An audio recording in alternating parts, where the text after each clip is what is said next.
வணக்கம் நண்பர்களே. மை3 ஆர்ட்ஸ்ல மீட்டிங் நடந்து முடிஞ்சிருக்கு அப்படிங்கிறது எல்லாத்துக்குமே தெரியும். அந்த மீட்டிங்ல பல தகவல்கள் பேசியிருக்காங்க. அதுவும் முக்கியமா உறுப்பினர்களாகிய நமக்கு ஃபேவரா என்ன பேசியிருக்காங்க அப்படிங்கிறத முழுமையா தெரிஞ்சுக்கிறதுக்காக தான் இந்த இடைவெளி. நமக்கான நிறைய விஷயங்கள் அதுல பேசியிருக்காங்க. சரி வாங்க ஒன்பே ஒண்ணா இதுல முழுமையா நம்ம பார்த்துடலாம். ஃபர்ஸ்ட் பாத்தீங்கன்னா டைரக்டர்களுடைய பெயில் அதுல பாத்தீங்கன்னா தனித்தனியா அப்ளை பண்ணியிருந்தாங்க. இது எல்லாத்தையுமே அவருடைய கேஸ்ன்றதால அவருக்கு கீழே சேர்த்துக்கங்க அப்படிங்கிற மாதிரி சொல்லிட்டதாகவும், அதே மாதிரியே மூவ் பண்ணி இவங்களுக்கு பெயில் எடுத்துடலாம் அப்படிங்கிற ஒரு ஐடியாவில் அவங்க இருக்கிறதாகவும் சொல்லியிருக்காங்க. இப்போதைக்கு இப்ப நான் சொல்ல போற தகவல் எல்லாமே வெளியில எதிர்த்தரப்புக்கு தெரிஞ்சாலுமே ஒரு பயனும் கிடையாது. ஏன்னா ஆல்ரெடி இவங்க சட்ட வல்லுநர்கள் மூலமா எல்லாத்தையும் முடிவு பண்ணி வச்சிட்டாங்க. இவங்க என்ன பண்ணாலும் அதுக்கேற்ற மாதிரி அவங்க பதில் கொடுக்குற மாதிரி எல்லாத்தையும் ரெடி பண்ணி வச்சிருக்காங்க. அதனால யாரும் எதை பத்தியும் கவலைப்பட தேவையில்ல. ஃபர்ஸ்ட் பாத்தீங்கன்னா டைரக்டர்கள் அவங்களுக்கு ஒரு வேளை பெயில் கிடைக்காமலே போனாலும் மறுபடியும் அப்ளை பண்ணி வாங்குறதுக்கான எல்லா ஏற்பாடுகளையும் செஞ்சிருக்காங்க. இதுக்கு அடுத்ததா பாத்தீங்கன்னா இஓடபிள்யூனுடைய கவுண்டர் அவங்க என்ன மாதிரியான கவுண்டர் கொடுக்குறாங்க அப்படிங்கிறத பொறுத்து தான் நிறுவனம் சார்ந்து அடுத்த நடவடிக்கைகள் என்னங்கிறத உறுதியா சொல்ல முடியும். ஏன்னா அவங்க என்ன கவுண்டர் கொடுக்குறாங்களோ அதுக்கேற்ற மாதிரி தான் அடுத்து இவங்க கவுண்டர் கொடுத்து அதுல சில விஷயங்களை தெளிவுபடுத்திக்கிற முடியும். அவங்க என்ன சம்பந்தமா கொடுக்குறாங்க அப்படிங்கறது தெரியாம நம்ம என்ன மூவ் பண்ணாலும் அதுல எந்த ஒரு பிரயோஜனம் கிடையாது. கிட்டத்தட்ட பாத்தீங்கன்னா இவ்வளவு நாள் ஆயிருக்கு எந்த ஒரு கவுண்டருமே அவங்க இதுவரைக்கும் கொடுக்காம இருக்காங்க. என்ன காரணம்ங்கிறது உங்களுக்கும் தெரியும். ஏன்னா நிறுவனத்து மேல எந்த ஒரு தவறுமே இல்லை. இருந்தா தானே அவங்க இந்த மாதிரி பிரச்சனை இருக்கு, இந்த மாதிரி தவறு நடந்திருக்கு அப்படின்னு சொல்ல முடியும். அவங்க இன்னும் அவங்க சொல்லிட்டு இருக்க ஒரே ஒரு விஷயம் என்னன்னா மணி சர்க்குலேஷன் இதுல நடந்திருக்கா அப்படிங்கறத மட்டும்தான் அவங்க முன் வச்சிட்டு இருக்காங்க. அதுக்கான இடைவெளியத்தை இப்போதைக்கு அவங்க எடுத்துக்கிட்டு இருக்காங்க. ஏன்னா ஆல்ரெடி எல்லா டீட்டெயிலும் எம்டிஓ போய் நேரடியா கொடுத்துட்டாரு. அது சம்பந்தமா விசாரணை பண்ணிட்டு அதுல எந்த தவறுமே இல்லை அப்படிங்கிற பட்சத்துலதான் இதுல மணி சர்க்குலேஷன் நடந்திருக்கா அப்படிங்கிற அந்த ஒரு பாயிண்ட்ல மட்டும் அவங்க நிக்கிறாங்க. மற்றபடி நிறுவனம் சார்ந்து எந்த ஒரு பிரச்சனை இருக்கிற மாதிரியும் அவங்க இதுவரைக்கும் எந்த ஒரு இடத்துலயும் பதிவு பண்ணல. இது நிறுவனத்துக்கு ஒரு மிகப்பெரிய பிளஸ். இந்த ஒரு விஷயத்தை வச்சு அடுத்தடுத்த பல விஷயங்களை நம்ம தட்டி தூக்கிட்டு போயிட்டே இருக்கலாம். யாரும் எதை பத்தியும் கவலைப்பட தேவையில்லை. இன்னும் பாத்தீங்கன்னா எம்டி கொடுத்த தகவலின் அடிப்படையில், அதாவது நிறுவனம் சார்ந்து அவர் கொடுத்த எல்லா டீட்டெயில் அடிப்படையிலையும் இஓடபிள்யூ விசாரணை அடிப்படையிலும் பாத்தீங்கன்னா இந்த வழக்கு சம்பந்தமான எல்லா ப்ராப்பர்ட்டிஸ் கோயம்புத்தூர்ல இருக்கிறதுனால இதை நீங்க அங்கேயே விசாரிங்க அப்படின்னு சொல்லி கோயம்புத்தூருக்கு அந்த வழக்கை மாத்தின விஷயம் அவங்க எல்லாருக்குமே தெரியும். இப்ப பாத்தீங்கன்னா இப்ப மாத்திருக்காங்க. மாத்தினதுக்கு அப்புறம் இதுல இஓடபிள்யூ இன்னும் காலம் அதிகரிக்க முடியாது. ஏன்னா அவங்களுக்கு ஏதுவா எல்லாமே கொடுத்துருக்கோம், டாக்குமெண்ட் எல்லாம் கொடுத்துருக்கோம். அதை வெரிஃபிகேஷன் பண்றதுக்கு அவங்களுக்கு கால அளவே தவிர அதை பத்தி நீங்க இன்னும் போயிட்டே இருக்கிறதுக்கான கால அளவுகள் இல்லை அப்படின்னு சொல்லி கோர்ட்ல கேள்வி கேட்க வேண்டிய ஒரு சுச்சுவேஷன் வரும். அப்படி வரும்போது அவங்க ஏதாவது ஒரு கவுண்டரை கண்டிப்பா கொடுத்தே ஆகணும். அப்படி நமக்கு எல்லாமே சாதகமா இருக்கும் பட்சத்துல நிறைய விஷயங்கள் நமக்கு ஃபேவரா நடக்கும். அதுக்கப்புறமா நம்ம ரிட்டர்ன் ப்ராப்பர்ட்டி அப்ளை பண்ணி வாங்குறது கூட ஒரு ஏதுவா அது ஒரு வளவை செய்யும் அப்படின்னு சொல்லி நம்ம எதிர்பார்க்கலாம். ஏன்னா எல்லாமே நமக்கு கோயம்புத்தூரை பேஸ் பண்ணி தான் இருக்கு. இது சம்பந்தமா அடுத்த ஹியரிங்ல நமக்கு ஒரு தெளிவான விளக்கம் கிடைச்சிடும் அப்படிங்கறத நம்பிக்கையோட நம்ம எதிர்பார்க்கலாம். சார் நண்பர்களே, இப்ப பாத்தீங்கன்னா நிறுவனம் சார்ந்து எல்லா விஷயங்களும் தெளிவா வச்சிருக்காங்க. என்ன கவுண்டர் கேட்டாலும் அதுக்கேற்ற மாதிரி கொடுக்குற மாதிரியும், ஒருவேளை அதுல மிஸ் ஆனா அடுத்த கவுண்டர் கொடுக்கும்போது அதாவது ஹியரிங் வரும்போது தெளிவா எல்லாத்தையும் சொல்லி ப்ராப்பர்ட்டி எல்லாத்தையும் மீட் எடுக்கிறதுக்கான எல்லா ஏற்பாடுகளையும் அவங்க பண்ணி வச்சிருக்காங்க. இதுல எந்த ஒரு மாற்று கருத்து இல்ல. நிறுவனம் தெளிவா செயல்படுது. பல பேர் சொல்ற மாதிரி இது விட்டுட்டு ஓடுற நிறுவனமா இருந்தா இவ்வளவு ரிஸ்க் எடுக்க மாட்டாங்க. ஆரம்பத்திலேயே அவர் விட்டுட்டு போயிருப்பாரு. அதுக்கான விளக்கங்களையும் நான் போன வீடியோவிலே தெளிவா சொல்லிட்டேன். அதை நீங்க பார்த்தே தெரிஞ்சிருப்பீங்க. இது உங்களுக்கு நான் சொல்லி தெரியணுன்றதுல எல்லாருக்கும் தெரியும். இருந்தாலும் ஒரு சின்ன மன உறுத்தல், இது அப்படி நடந்துருமோ அப்படி நடந்துருமோன்ற ஒரு உறுத்தல் எல்லா உறுப்பினர் மனசுலயும் இருக்கும். கண்டிப்பா இருக்கும். ஏன்னா இது இல்லைன்னு சொல்ல முடியாது. ஏன்னா இவ்வளவு பிரச்சனைகள் நடந்துகிட்டு இருக்கு. இதை மீண்டு வருமா நம்ம நிறுவனம், இதை தாண்டி மறுபடியும் செயல்படுமா அப்படிங்கிற ஒரு கேள்வி எல்லா இடத்துலயுமே இருக்கத்தான் செய்யுது. அதனால அதை பத்தி நீங்க யாருமே கவலைப்பட தேவையில்ல. அந்த நிறுவனம் எந்த அளவுக்கு சரியா பண்ணி எந்த அளவுக்கு அதை கொண்டு சேர்க்கணுமோ அதை கொண்டு சேர்த்துவாங்க. ரெடியா இருக்காங்க. எவ்வளவு சீக்கிரத்துல அதை பண்ணி முடிக்கணுமோ அவ்வளவு சீக்கிரத்தை அதை பண்ணி முடிக்கணும் அப்படிங்கிறதுல ரெடியா இருக்காங்க. அதையும் தாண்டி பாத்தீங்கன்னா நம்ம நிறுவனத்துல பல பொருட்கள் இருக்கு. அந்த பொருட்கள் சார்ந்து அந்த நேரத்துல அறிமுகப்படுத்த வேண்டிய சில பொருட்கள் இருந்ததாகவும், அந்த பொருட்கள் எல்லாத்தையுமே நம்ம ரீஓபன் பண்ணும்போது அதை சேர்த்தே எல்லாத்தையும் மக்கள்கிட்ட அறிமுகப்படுத்திடுவோம் அப்படிங்கிற ஒரு விஷயத்தை அவங்க முன் வச்சிருக்காங்க. இதுல இருந்தே தெரிஞ்சுக்கலாம் நீங்க கம்பெனி ரொம்ப சீக்கிரத்துல ரீஓபன் ஆக போகுதுங்கிறதுக்கு இது ஒரு ஆதாரம். ஏன்னா இந்த இடத்துல எம்டி அதை பதிவு பண்ணியிருக்காரு. ஏன்னா அந்த டயத்திலே பாத்தீங்கன்னா ஹெர்பல் டை இதெல்லாம் சொல்லியிருந்தாங்க. ஒரு சில பொருள் மட்டும் சொல்லியிருந்தாங்க. அது உங்களுக்கு எல்லாத்துக்குமே தெரியும். அதையும் தாண்டி நிறைய பொருட்கள் வரப்போறதா சொல்லிட்டு இருந்தாரு. அந்த பொருள் எல்லாத்தையுமே ஒரே டயத்துல நமக்கு அறிமுகப்படுத்த போறாங்க. அப்படி அறிமுகப்படுத்தும் போது நம்ம அப்ளிகேஷன் செயல்படுத்தும் போதும் ஸ்டோர் எல்லாமே ஓப்பன் ஆகி ஆட்டோமேட்டிக்கா அது பாட்டுக்கு அதோட வேலையை பார்த்துக்கிட்டு போயிட்டு இருக்கோம். அப்படிங்கிறதுல எந்த ஒரு மாற்று கருத்து இல்லை. இதுல இருந்தே நம்ம தெளிவா தெரிஞ்சுக்கலாம் கம்பெனி ரொம்ப சீக்கிரத்திலே ஓப்பன் ஆக போகுது அப்படிங்கிறத. சார் நண்பர்களே, இது புறமே நிறுவனம் சார்ந்த ஒண்ணு. அடுத்து நமக்கு ஃபேவரா என்னங்க நடந்திருக்கு அப்படின்னு நீங்க கேட்கலாம். நிறைய விஷயங்கள் நடந்திருக்கு. அது எல்லாத்தையுமே உண்மை ஒண்ணா சொல்றேன் நானு. இதுல வந்து ஃபர்ஸ்ட்டா பாத்தீங்கன்னா வந்து பேமெண்ட்ஸ். இதுதான் வந்து நம்ம எப்பவுமே கேட்கிற கேள்வியும், கேட்க போற கேள்வியும், கேட்டுக்கிட்டு இருக்க கேள்வியும். இதுல வந்து ஒரு தெளிவான ஒரு விளக்கம் வேணும் அப்படிங்கிறதுக்காக தான் இந்த கால இடைவெளி எடுத்துக்கிட்டேன். இதுல வந்து பாத்தீங்கன்னா ஃபர்ஸ்ட் பேமெண்ட் யாருக்கு அப்படின்னா அவங்க எல்லாருக்குமே தெரியும். இது வரைக்கும் சேர்ந்து எந்த பேமெண்ட்டுமே எடுக்காம இருக்காங்க பாத்தீங்களா, அவங்களுக்கு தான் வந்து ஃபர்ஸ்ட் பேமெண்ட் அப்படிங்கிறத சொல்லியிருக்காங்க. அதுலயும் வந்து குறிப்பா வந்து ஒரு பர்சன்டேஜுமே சொல்லியிருக்காங்க. அத நான் சொல்ல விரும்பல. இப்ப நீங்க எல்லாம் சேர்ந்திருக்கீங்கல்ல, அது நான் வீடியோ நீங்க உன்னிப்பா கவனிச்சீங்கன்னா அது என்ன பர்சன்டேஜ் நீங்க ஈஸியா கண்டுபிடிச்சிடலாம். மறைமுகமா தான் சொல்ல முடியும், எல்லாத்தையும் வந்து நேரடியா சொல்ல முடியாது. அதனால வந்து கொஞ்சம் பொறுமையா ஸ்கிப் பண்ணா பாருங்க. ஃபர்ஸ்ட் வந்து பாத்தீங்கன்னா இது வரைக்கும் பேமெண்ட் எடுக்காம இருக்கிறவங்க, அதாவது வந்து ஆரம்பத்துல இருந்து சேர்ந்திருந்தாலும் சரி, இல்ல 2 மாசம் 3 மாசம் மொத்தமா நான் எடுத்துக்கிறேன் அப்படின்னு சொல்லி வெயிட் பண்ணி பேமெண்ட்டே எடுக்காம இருந்தாலும் சரி, இல்ல லாஸ்ட் மந்த்ல சேர்ந்திருந்து அப்ப இருந்தே வந்து நீங்க கேப்சா போட்டு வேலெட்ல நீங்க அமௌண்ட் வச்சிருந்தாலும் சரி, அந்த மாதிரி இருக்காங்க பாத்தீங்களா, ஒரு பேமெண்ட் கூட எடுக்காம இருக்காங்கல்ல, அவங்களுக்கு தான் ஃபர்ஸ்ட் பேமெண்ட் அப்படிங்கிறத வந்து சொல்லியிருக்காரு அவரு. இதுல பேமெண்ட்டை பத்தி அவங்க பேசுறதுக்கு முன்னாடியே வந்து ஒரு வார்த்தையை வந்து முன் வச்சிருக்காங்க. இந்த நிறுவனம் சார்ந்து யார் யாரெல்லாம் வந்து உள்ள பட்ஜெட் பண்ணி வந்திருக்காங்களோ அவங்க யாருக்குமே வந்து ₹1 கூட, அதாவது இந்த வார்த்தையை நல்லா தெரிஞ்சுக்கங்க, ₹1 கூட நஷ்டமாகாத அளவுக்கு நாங்க வந்து எல்லாத்தையுமே திருப்பி கொடுத்துருவோம். அவங்க வந்து மகிழ்ச்சியா இருக்கிறது எங்களுக்கு முக்கியம். அதனால வந்து இந்த நிறுவனத்துல வந்து நம்ம கொடுக்கறத பொறுத்து அடுத்தடுத்து எல்லாருமே வந்து தவறான சிந்தனைகள் இருக்கிற எல்லாருமே வந்து நிறுவனம் சரியா தான் இருக்கு அப்படின்னு சொல்லி அவங்களே தெரிஞ்சுக்கிற அளவுக்கு, அதாவது அடுத்தவங்க சொல்லி இல்லாம நிறுவனத்தினுடைய செயல்பாடை வச்சு அவங்களே தெரிஞ்சுக்கிற அளவுக்கு நடைமுறையில எல்லாத்தையும் நம்ம சரியா செஞ்சு முடிக்கணும் அப்படிங்கிற ஒரு விஷயத்த சொல்லியிருக்காரு. சார் நண்பர்களே, இப்ப வந்து பாத்தீங்கன்னா ஃபர்ஸ்ட் பேமெண்ட் வந்து அவங்களுக்கு தான் அப்படிங்கறத வந்து தெளிவா சொல்லியிருக்காங்க. இது எந்த மாதிரி நடைமுறையில கொண்டு வர போறாங்க அப்படின்னா, அப்ளிகேஷன் ஓபன் பண்ணுவோம் பாத்தீங்களா, அப்ளிகேஷன் ஓபன் பண்ண உடனே ஃபர்ஸ்ட் வந்து வித்ட்ரா கொடுக்கறது வந்து அந்த ஆப்ஷன் வந்து இதுவரைக்கும் பேமெண்ட் எடுக்காம இருக்காங்கல்ல, அவங்களுக்கு தான் ஓபன் ஆகும் அப்படிங்கிற மாதிரி சொல்லியிருக்காங்க. அவங்க ஓபன் பண்ணி அவங்க எல்லாமே வித்ட்ரா கொடுத்ததுக்கு அப்புறமா அவங்களுக்கு ஃபுல்லா முடிச்சுட்டு அதுக்கப்புறமா வந்து ஒரு பேமெண்ட் எடுத்திருப்பாங்க பாத்தீங்களா, அவங்களுக்கு கொடுக்குற மாதிரி ஐடியாவில் இருக்காங்க. அதாவது ஃபர்ஸ்ட் இவங்களை ஃபுல்லா முடிச்சிடுறது, யார் யாரெல்லாம் வந்து பேமெண்ட் எடுக்காம இருக்காங்களோ அவங்களுக்கு எல்லாம் வந்து ஃபர்ஸ்ட் போட்டு முடிச்சுட்டு செகண்ட் ஹாப்ல வந்து அவங்களுக்கு வந்து அந்த போர்ட்டல் ஓப்பன் ஆகும். அதுக்கப்புறமா வந்து அவங்க அமௌண்ட்டை வந்து ரெக்வெஸ்ட் கொடுத்து அவங்க எடுத்துக்கலாம். அதுக்கு அடுத்ததா வந்து 2 பேமெண்ட் எடுத்திருக்காங்க பாத்தீங்களா, அவங்களுக்கு வந்து அந்த மாதிரியான மெத்தட்ல கொடுக்குறாங்க. அதுக்கு அடுத்ததா வந்து 3வது பேமெண்ட். இது வந்து பாத்தீங்கன்னா கிட்டத்தட்ட வந்து ஒரு 50% இருந்து 60% வரைக்கும் எல்லாருக்கும் வந்து ஒரு பேமெண்ட்டை வந்து கொடுக்குற மாதிரி. இதுலயே உங்களுக்கு புரிஞ்சிருக்கும் என்ன சொல்ல வரேன்றது. இது என்ன மாதிரி மெத்தடுங்கிறதும் புரிஞ்சிருக்கும். இதை நீங்களே கால்குலேட் பண்ணி வச்சுக்கோங்க. யாரும் கமெண்ட்ல இது சம்பந்தமான தகவல் யாரும் வந்து கமெண்ட்ல போட வேணாம். அதாவது ஒரு 50 to 60% வரைக்கும் அவங்களுக்கு கொடுக்கறதுக்கான ஒரு வாய்ப்பு இருக்கு. அது என்ன மாதிரியான மெத்தட் அப்படின்னு பாத்தீங்கன்னா, எதுவுமே எடுக்காம இருக்காங்களா, அவங்களுக்கு வந்து 1 பேமெண்ட்டா இல்ல செகண்ட் பேமெண்ட்டா இல்ல தேர்ட் பேமெண்ட்டா அப்படிங்கிறது தெரியல. மொத்தம் வந்து அவங்க கம்பெனி ரன் பண்ண உடனே வந்து ஒரு பார்ட் அமௌண்ட் அவங்களுக்கு வந்து கொடுக்குற மாதிரி ஒரு ஐடியா.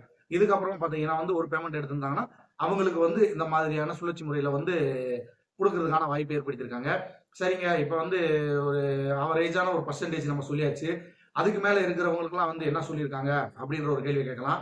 இந்த ஒரு கேள்விக்கான பதிலுக்காக தான் வெயிட் பண்ணிட்டு இருந்தது. அந்த கேள்விதான் வந்து அடுத்து எல்லாரும் கேட்க போறது. அதனால இந்த கேள்விக்கான பதிலை நம்ம தெரிஞ்சுக்கிட்டு தான் இந்த வீடியோல பேசணும் அப்படிங்கிறதுக்காக தான் காலதாமதம் பண்ணது. இதுக்கு அடுத்தா பாத்தீங்கன்னா எல்லாத்துக்குமே வந்து நான் சொன்ன அந்த பர்சன்டேஜ் அளவுல வந்து அமௌண்ட்டை போட்டுட்டு அதுக்கப்புறம் இருக்கிற எல்லாருக்குமே வந்து கம்பெனி ரன் ஆன உடனே, அதாவது வந்து நம்ம அப்ளிகேஷன் ஓபன் ஆயிட்டாலே கம்பெனி ரன் ஆன மாதிரி தான்.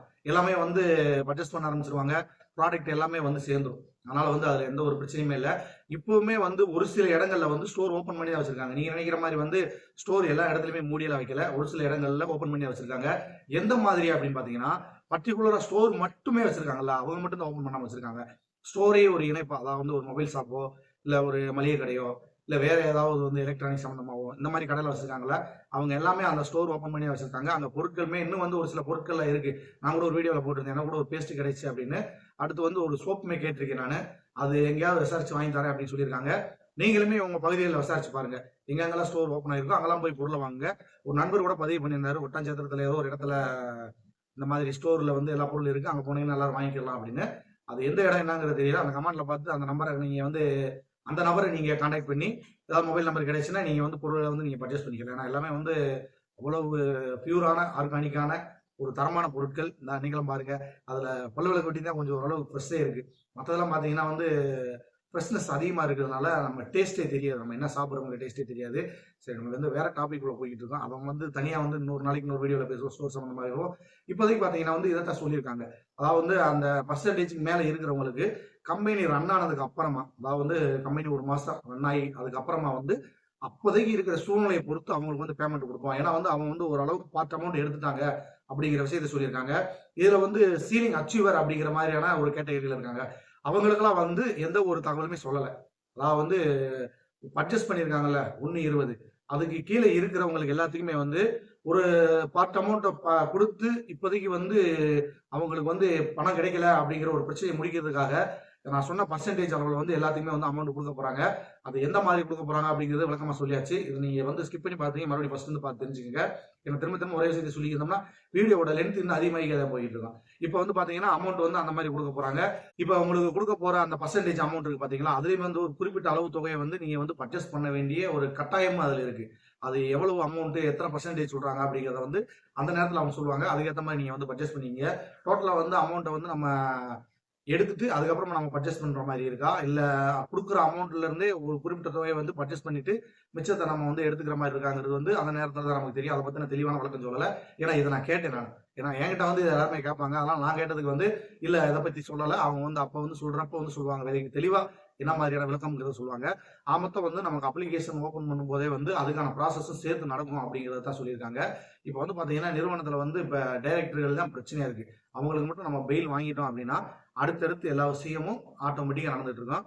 ஆரம்பத்திலேயே நம்ம சொல்லியாச்சு அப்ளிகேஷன் ரெடியா இருக்கு அப்படிங்கிறது. அதுல சில மாறுதல்கள் பண்ணியிருக்காங்க.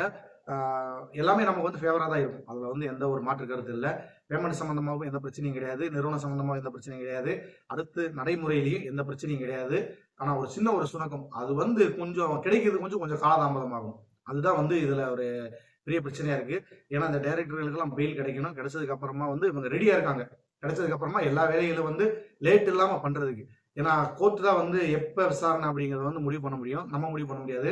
அவங்க கொடுக்குற நேரத்திலையும் அந்த தேதியிலையும் தான் நம்மளுடைய வாதத்தை முன் வச்சு அதுக்கேற்ற மாதிரியான விஷயங்களை வந்து நமக்கு ஃபேவரா மாத்திக்கிறதுக்கான சூழ்நிலை நம்ம தான் வந்து உருவாக்கிக்கணும். சார் நண்பர்களே, இப்போ நான் சொன்ன தகவல் எல்லாமே உங்களுக்கு வந்து தெளிவாக புரிஞ்சிருக்க நினைக்கிறேன். கூடுதலாக வந்து பாத்தீங்கன்னா எல்லாரும் கேட்டுக்கிட்டு இருக்க வந்து ஒரு மிகப்பெரிய கேள்வி வந்து எம்டி எப்ப பேசுவாரு அப்படிங்கிற ஒரு கேள்வி. தயவு செய்து சொல்றேன், எம்டியோட பேசுவாரு அப்படிங்கிற ஒரு வார்த்தை இப்போதைக்கு நீங்க விட்டுருங்க. ஏன்னா வந்து அவர் பேசினாலே சோழி முடிஞ்சிச்சுன்னு வச்சுங்க. அவர் எப்ப பேசுவார், அவர் வாயை திறக்க வைக்கிறதுக்கான முயற்சி தான் ஒருத்தர் வந்து ரொம்ப முயற்சி பண்ணிட்டு இருக்காரு. பல பேர் சில பேர்லாம் கிடையாது, ஒருத்தர் தான் அவர் ரொம்ப முயற்சி பண்ணிட்டு இருக்காரு. இவர் ஏதாவது பேச வைக்கணும், பேச வச்சு உள்ள தூக்கி வைக்கணும் அப்படிங்கிறத வந்து ரொம்ப தெளிவா இருக்காரு. அதனால எம்டி இப்போதைக்கு வந்து அவர் பேசவே மாட்டாரு. இதுதான் வந்து உண்மை. நீங்க வந்து மத்தவங்க சொல்ற மாதிரி வந்து நாளைக்கு பேசிடுவாரு இன்னைக்கு பேசிடுவாரு அப்படிங்கிறதெல்லாம் வாய்ப்பே இல்லை. அவர் பேசிட்டாரு அப்படின்னா கம்பெனி ரன் ஆயிடுச்சுன்னு அர்த்தம். அதை நீங்க தெளிவா தெரிஞ்சுக்கோங்க. அப்ப இதுல இருந்தே அவர் எப்ப பேசுவாரு அப்படிங்கிறது உங்களுக்கு புரிஞ்சிருக்கும். அவர் பேசிட்டாலே கம்பெனி ரன் ஆயிரும். ஆட்டோமேட்டிக்கா வந்து கம்பெனி கொடுத்துருச்சு அப்படின்னு நீங்க தெரிஞ்சுக்கலாம். ஏன்னா இவர் வந்து வாண்டடா போய் சரண்டர் ஆனதுதான் ஒரு மிகப்பெரிய பிளஸ் கம்பெனில. இவர் வாண்டடா சரண்டர் ஆகி இதுதான் என் கம்பெனி, இதுதான் என் கம்பெனியோட டீடைல்ஸ், இதை நீங்க பூரா விசாரிங்க, இதுக்கு பூரா நாங்க ஒத்துழைப்பு கொடுக்குறோம் அப்படின்னு சொல்லி இவர் வாண்டடா போனதுதான் ஒரு மிகப்பெரிய பிளஸ். இந்த ஒரு பிளஸ்ஸை வச்சேவும் நம்ம பல விஷயங்களை தட்டி கழிச்சுக்கிட்டே வந்துடலாம். ஏன்னா இவ்வளவு தூரத்துக்கு நாங்க ஒத்துழைப்பு கொடுத்துருக்கோம் அப்படிங்கிறது. ஏன்னா இப்போதைக்கு வந்து பாத்தீங்கன்னா அவர் வெளியில வந்துமே வந்து இவ்வளவு நாளா இருக்கு. அவர் வந்து முகம் சுளிக்கிற அளவுக்கோ இல்ல தவறு அப்படின்னு சொல்ற அளவுக்கோ எந்த ஒரு விஷயமே இது வரைக்கும் பண்ணல. கோர்ட்ல என்ன சொல்லியிருக்காங்களோ அதுக்கேற்ற மாதிரி கரெக்டா நடந்துட்டு இருக்காரு.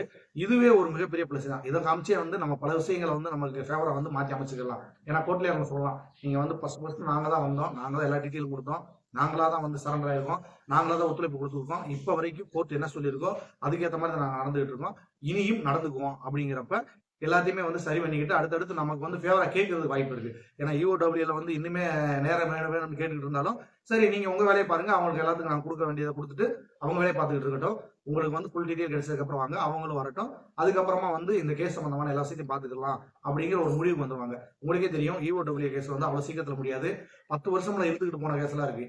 அது ஒரு பக்கம் கேஸ் நடந்துகிட்டு இருந்தாலும் அவங்க வந்து யாருக்கும் பாதிக்காத அளவுக்கு அவங்களுடைய செயல்பாடுகள் இருக்கட்டும் அப்படிங்கிற ஒரு முடிவுக்கு கண்டிப்பா அவங்க வர வேண்டிய ஒரு சூழ்நிலை இருக்கும். இதுல கூடுதலான ஒரு தகவல் உங்களுக்கு எல்லாம் வந்து இறுதியா உறுதியா ஒரு தெம்பூட்டம் விதமா வந்து ஒரு விஷயம் சொல்லணும் அப்படின்னா, நம்ம நிறுவனத்துல வந்து மொத்த அமைப்புகளுமே மாத்தி ரெடி பண்ணி வச்சிருக்காங்க. அதாவது வந்து இதுவரைக்கும் நம்ம வந்து செயல்பட்டுக்கிட்டு வந்தோம் பாத்தீங்களா, அந்த செயல்பாடுகள்ல இருந்து அரசுடைய வழிகாட்டுதலுக்கு ஏற்ப, அதாவது வந்து கவர்மெண்ட்ல வந்து இப்படித்தான் நடக்கணும்னு சொல்லி சில வழிமுறைகள் இருக்கும்.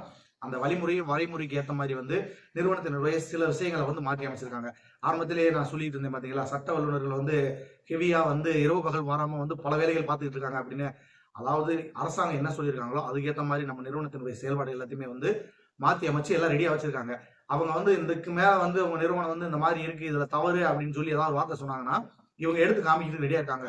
ஐயா இந்த முன்னாடி இந்த மாதிரி இருந்தது வந்து உண்மைதான், நாங்க வந்து ஏதோ ஒரு வேகத்துல வந்து நாங்க பண்ணிட்டோம், இப்ப அரசாங்கம் வந்து என்ன மாதிரி சொல்லியிருக்காங்களோ அதுக்கு ஏத்த மாதிரி நாங்க மாத்தி அமைச்சிருக்கோம்.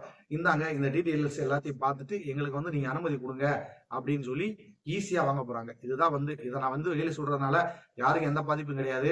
ஒருவேளை ரிட்டு போட்டுருவாங்களோ அப்படிங்கிற ஒரு பிரச்சனையில வரும். ரிட்டு அது ஒரு பக்கம் போய்கிட்டே இருக்கட்டும், நம்ம நிறுவனம் இது ஒரு பக்கம் போய்கிட்டே இருக்கட்டும், பாக்குறவங்க பாத்துக்கிட்டு இருக்கட்டும், கேட்கறவங்க கேட்டுக்கிட்டு இருக்கட்டும், கோர்ட்ல கேஸ் அது ஒரு பக்கம் நடந்துகிட்டு இருக்கட்டும். அதனால வந்து யாருக்கும் எந்த ஒரு பிரச்சனையுமே வரப்போறது இல்ல. இவங்க கேட்டா கரெக்டா வந்து இனி இந்த நிறுவனம் இப்படித்தான் நடக்க போகுது அப்படிங்கறத தெளிவா சொல்றதுக்கான எல்லா டீட்டெயில்ஸும் ரெடியா வச்சிருக்காங்க. அவங்க வந்து அதை கேட்கும் போது நம்ம இதை கொடுக்க முடியும். நம்ம கேட்காம வந்து வாண்டடா போய் இதை வந்து நம்ம பண்ண முடியாது. கேஸுடைய நிலவரமே என்னாண்டே தெரியாம வந்து நம்ம ஒரு விஷயத்தை கொண்டு போய் பண்ண முடியாதுக்காக தான் பொறுமையா இருக்காங்க. இப்ப வந்து அவங்க கவுண்டர் கொடுக்க ஆரம்பிச்சிட்டாங்க அப்படிங்கிறப்ப நம்ம வந்து தவறு அப்படின்னு சொல்லும் பட்சத்தில் நம்ம வந்து இதை காமிச்சிடலாம்.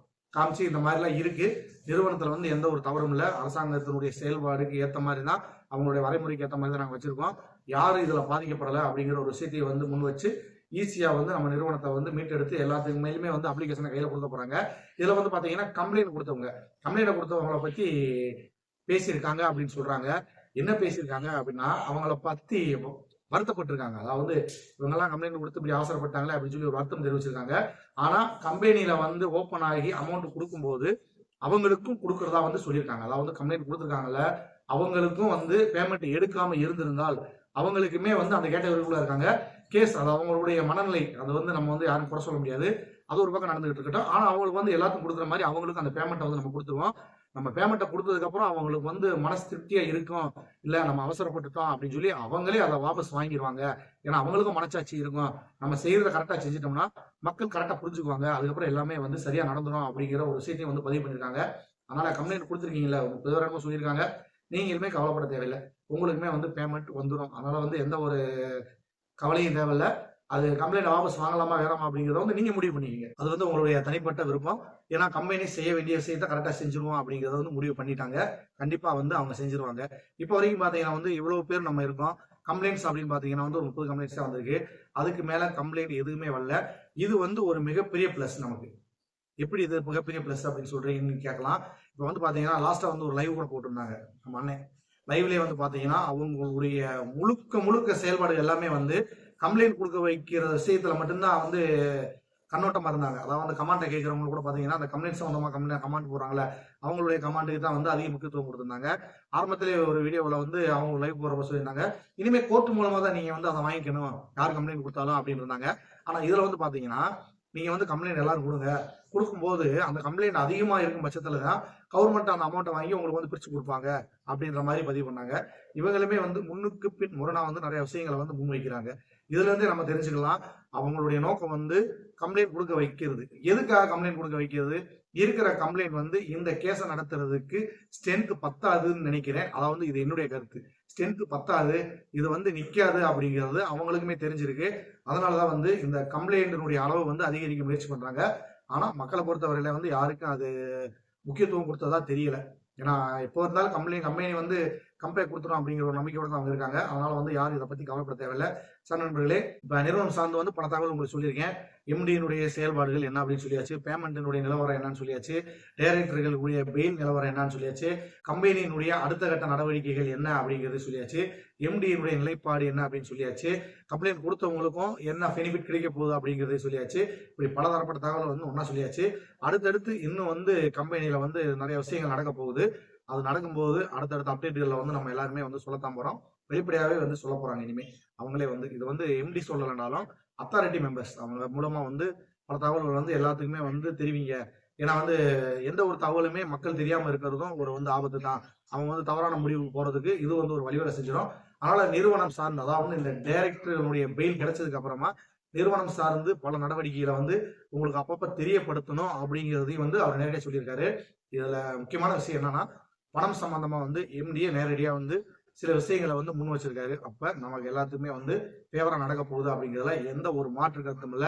தெளிவா இருங்க, தைரியமா இருங்க, கம்பேக் விரைவில். அதிகபட்சம் வந்து பாத்தீங்கன்னா என் கணிப்பு சரியா இருந்துச்சுன்னா இன்னும் வந்து ஒரு 28 நாள், இன்னையில இருந்து கணக்கு வச்சுக்கோங்க, 28 நாளுக்குள்ள வந்து அது எல்லாமே நடக்கிறதுக்கு வாய்ப்பு இருக்கு. இதுல வந்து உங்களுக்கு ஏதாவது டவுட் இருந்துச்சுன்னா இஓடபிள்யூல இதுக்கு முன்னாடி நடந்த வழக்குகளை வந்து நீங்க வந்து யூடியூப்ல சர்ச் பண்ணி பாருங்க. சர்ச் பண்ணி பாத்தீங்கன்னாலே தெரியும் உங்களுக்கு அது சம்பந்தமா என்னென்ன நடந்திருக்கு அப்படின்றது. இது வரைக்கும் இஓடபிள்யூல நடந்த கேஸுகள் எல்லாமே வந்து மக்களுக்கு சாதகமா தான் இருந்திருக்கே தவிர வழக்கு கொடுத்தவங்களுக்கோ இதுக்கோ வந்து சாதகமா இருந்த மாதிரி எனக்கு தெரியல. நான் பார்த்த வரைக்கும் மக்கள் வந்து பாதிக்காத அளவுக்கு இருக்கணும். நிறுவனங்கள், பல நிறுவனங்கள் வந்து பொய்யான நிறுவனங்கள்லாம் காணாம போயிருக்கு. இந்த மாதிரி வந்து நடைமுறையில இருக்கு. அது வந்து செயல்படாமலே போயிருக்கு. ஆனா பல நிறுவனங்கள் வந்து நாங்க சரியா தான் இருக்கோம்ன்றத எல்லாத்தையுமே காமிச்சு கரெக்டா கம்பேக் கொடுத்து அவங்க வந்து செயல்படுத்திருக்காங்க. அதாவது வந்து அவங்க மேல தவறு இல்லை, நாங்க கரெக்டா இருந்துக்குவோம் அப்படிங்கிற பட்சத்துல வந்து EOW கேஸும் சரி, கோர்ட்டும் சரி, அவங்களுக்கு வந்து எந்த ஒரு தடையுமே விதிக்கிறது இல்ல. சிறப்பா செயல்படுறதுக்கான வாய்ப்புகள் இருக்கு. இப்ப சமீபத்துல கூட பாத்தீங்கன்னா ஒரு 3 எழுத்துல வந்து ஒரு நிறுவனம் வந்து ஒரு பெரிய பிரச்சனை சந்திச்சிச்சு. ஆட்டோமேட்டிக்கா வந்து அது கம்பேர் கொடுத்து அது ஆட்டோமேட்டிக்கா போயிட்டு இருக்கு. டிரான்ஸ் இந்தியாவை பத்தியுமே கேட்டிருந்தீங்க நீங்க. அதை பத்தி இன்னும் நான் நிறைய தெரிஞ்சுக்க வேண்டியது இருக்கு. அதை தெரிஞ்சுக்கிட்டு முழுமையான ஒரு வீடியோ போடுறேன். கிட்டத்தட்ட சேம் நம்ம கம்பெனி மாதிரியே தான். அதுல கூட ஒரு பிரச்சனை வந்துச்சு. அதுல இருக்க MD கூட வந்து நேரடியா வெளிப்படையா பேசியிருந்தாரு. ஏன்னா நம்ம MD வந்து இப்போதைக்கு வந்து பேசுறதுக்கான வாய்ப்பு கிடைக்கல. இப்ப நிறைய பேர் சொல்லிட்டு இருக்காங்க MD வந்து மட்டும் ஏன் மற்ற சேனல்ல பேட்டி கொடுக்காண்டு. தந்தி டிவிலையும் பாலிமர் டிவிலையும் வந்து அவர் வந்து பேட்டி கொடுத்திருந்தாரு. அது வந்து பேட்டி கொடுக்கறதுக்கான சூழ்நிலை இருந்துச்சு, அதனால கொடுத்தாரு. மற்ற சேனல்கள் வந்து கொடுக்கறதுக்கான வாய்ப்புகள் இல்லை, அதனால கொடுக்கல. சேனல்ஸை பொறுத்தவரையில வந்து அவங்களுக்கு வந்து ஹாட் டாபிக், அதாவது வந்து அப்போதைக்கு வந்து பெருசா இருக்கிற மாதிரியான பிரச்சனையை தான் வந்து அவங்க பேசுவாங்க தவிர மற்ற மாதிரியான விஷயங்கள்லாம் வந்து பேச மாட்டாங்க. ஒரு MD பேசுறாருன்னா நம்ம வந்து நிறுவனம் நல்ல நிறுவனம் அப்படின்னு பேசுவாங்க. அதை வந்து யார் பார்க்க போறது? ஒரு நிறுவனத்தை வந்து தவறு அப்படின்னு சொல்லும்போது வந்து பல பேர் அதை பார்ப்பாங்க. அதனால அந்த மாதிரியான ஒரு கண்டென்ட்டுக்கு தான் வந்து அவங்க முக்கியத்துவம். தலைப்புகள்லாம் பாத்தீங்கன்னா பயங்கரமா போட்டு கொடுப்பாங்க. நம்ம நிறுவனம் சார்ந்தே வந்து ஒவ்வொரு சேனல்லையும் கொடுத்த ஹெட்லைன் எல்லாம் பார்த்தோம்னா பயங்கரமா இருக்கு. நமக்கே வந்து இப்படிலாம் ஹெட்லைன் கொடுக்கலாமா அப்படிங்கிற மாதிரி எல்லாம் தோணும். அந்த மாதிரிலாம் பண்ணுவாங்க. சேனல்களே இப்ப நம்ம கொடுத்த தகவல் வந்து உங்களுக்கு தெளிவா தெரிஞ்சிருக்கும். வீடியோ லென்த்தா தான் இருந்திருக்கும். இதை வந்து மைவி3 ஆர்ட்ஸ் உறுப்பினர்கள் முழுமையா பார்த்தாங்களோ இல்லையோ, மைவி3 ஆர்ட்ஸுக்கு எதிராக கமெண்ட் போடுறவங்க வீடியோவை முழுமையா பார்த்து தெளிவா இருந்துக்கிறாங்க. என்ன நடக்குது அப்படிங்கிறத எல்லா விஷயத்தையும் தெளிவா தெரிஞ்சுக்கிறாங்க. நீங்க வந்து ஸ்கிப் பண்ணி பார்த்துட்டு தெளிவா தெரிஞ்சுக்கிறாம ஏதாவது கமெண்ட் போடும்போது இவங்களுக்கு அந்த விஷயம் தெரிஞ்சதுனால அதை வச்சு அப்படியே உங்களை ஓட்ட ஆரம்பிக்கிறாங்க.